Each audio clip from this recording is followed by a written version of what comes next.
Hello everyone, welcome to my YouTube channel. This is Akshita and I hope you all are doing well and good. आज हम बात करेंगे एक ऐसे novel की जिसने 18th सेंचुरी इंग्लैंड को हिलाकर रख दिया था, जहां एक सिंपल मेड सर्वेंट ने अपनी वर्च्यू से एक रिच जेंटलमैन का दिल जीत लिया। ये सिर्फ एक लव स्टोरी नहीं है, ये है एक battle between morality and power. नाम है पमेला और virtue rewarded by Samuel Richardson. तो चलिए चलते हैं इस क्लासिक की दुनिया में, जहां डिग्निटी, पेशेंस और सेल्फ रिस्पेक्ट सबसे बड़ी ताकत होती है। इस नॉवल को पब्लिश किया गया था 1740 में। इसका जॉनरा है एपिस्टलरी नॉवल। एपिस्टलरी नॉवल एक ऐसी नॉवल होती है जो कि लेटर्स के फॉर्म में लिखी जाती है। इसमें हमें डोमेस्टिक ड्रामा भी दिखाया गया है, साथ ही साथ हमें इमोशनल कनेक्शंस भी फील करने को मिलता है।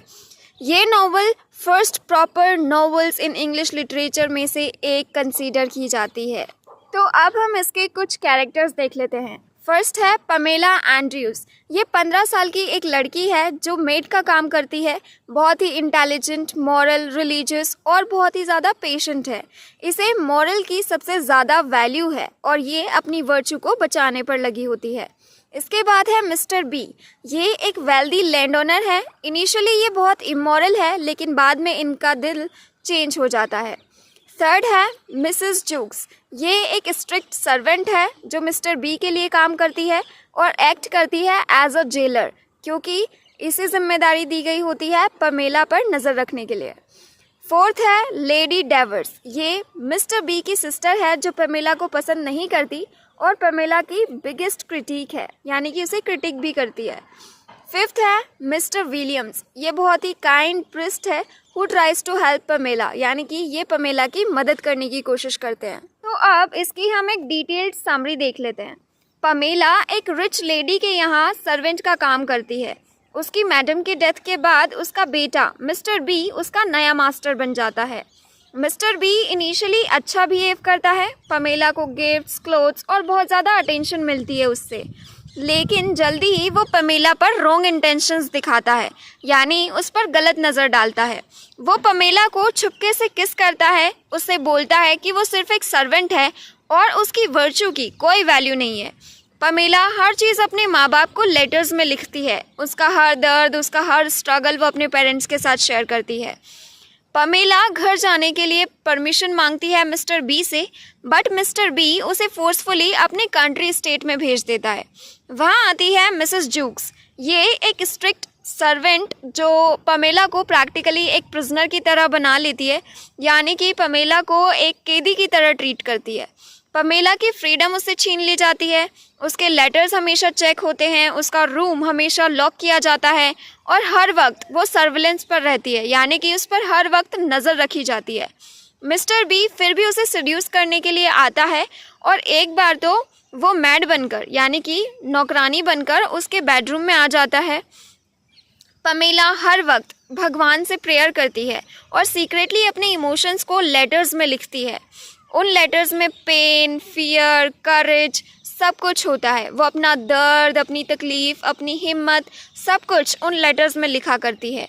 उसकी एक लेटर में लिखा होता है, मैं एक गरीब लड़की हूँ पर मेरी इज्जत सबसे बड़ी चीज़ है। पमेला ने एक बार वहाँ से बचने के लिए विंडो से कूदने की भी कोशिश की थी, लेकिन वो फेल हो जाती है। वो अपना सब कुछ हार चुकी होती है, लेकिन अपना मॉरल स्ट्रेंथ उसने कभी नहीं छोड़ा। मिस्टर बी को एक दिन पमेला के सारे लेटर्स मिल जाते हैं और वो उनमें लिखी सारी बातें पढ़ लेता है। पमेला का दुख, दर्द, तकलीफ, उसकी लॉयल्टी, उसका इनर स्ट्रेंथ सब कुछ। और तब कहीं जाके पहली बार मिस्टर बी ये रियलाइज़ करता है कि पमेला कोई ऑब्जेक्ट नहीं है, बल्कि वो एक इनक्रेडिबल इंसान है। वो जेन्युइनली रिग्रेट करता है वो सब कुछ जो उसने पहले पमेला के साथ किया था, और तब वो पमेला को सच में प्रपोज कर देता है शादी के लिए। लेकिन पमेला वहाँ पर कंफ्यूज हो जाती है कि क्या ये सच में मुझे शादी के लिए प्रपोज कर रहे हैं या फिर ये मुझे फंसाने के लिए कोई नया ट्रैप है। पर मिस्टर बी खुद को प्रूफ करते हैं और पमेला के सामने खुद को सही साबित करते हैं कि मैं सच में तुमसे शादी करना चाहता हूँ। और तब पमेला फाइनली अपना प्रपोज़ल एक्सेप्ट कर लेती है, बहुत ही रिस्पेक्ट के साथ।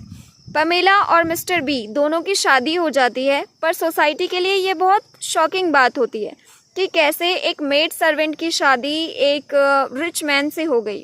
लेडी डावर्स और दूसरे लोग पमेला की इंसल्ट करते हैं, कहते हैं कि एक मेड सर्वेंट ने एक रिच आदमी को ट्रैप किया, यानी कि फंसा लिया। लेकिन पमेला सबको पेशेंस, अंडरस्टैंडिंग और इंटेलिजेंस से हैंडल करती है। आखिर में सब लोग उसकी प्योरिटी और स्ट्रेंथ को एक्सेप्ट कर लेते हैं। तो यहाँ ख़त्म होती है हमारी समरी। अब हम इसकी कुछ थीम्स डिस्कस कर लेते हैं। First, virtue versus temptation. Pamela हर चैलेंज के बाद भी अपनी सेल्फ रिस्पेक्ट कभी नहीं छोड़ती। सेकंड, क्लास एंड पावर, यानी सर्वेंट और मास्टर का एक रिलेशनशिप होता है जो कि मोरालिटी के बेसिस पर चेंज होता रहता है। Third, redemption. मिस्टर बी जैसे इमोरल आदमी का ट्रांसफॉर्मेशन भी यहाँ पे दिखाया गया है, जो बाद में जाकर बहुत ही ज़्यादा मॉरल इंसान बन जाता है। Fourth, female empowerment. पमेला अपने डिसीजंस यहाँ पर खुद लेती हुई दिखाई देती है।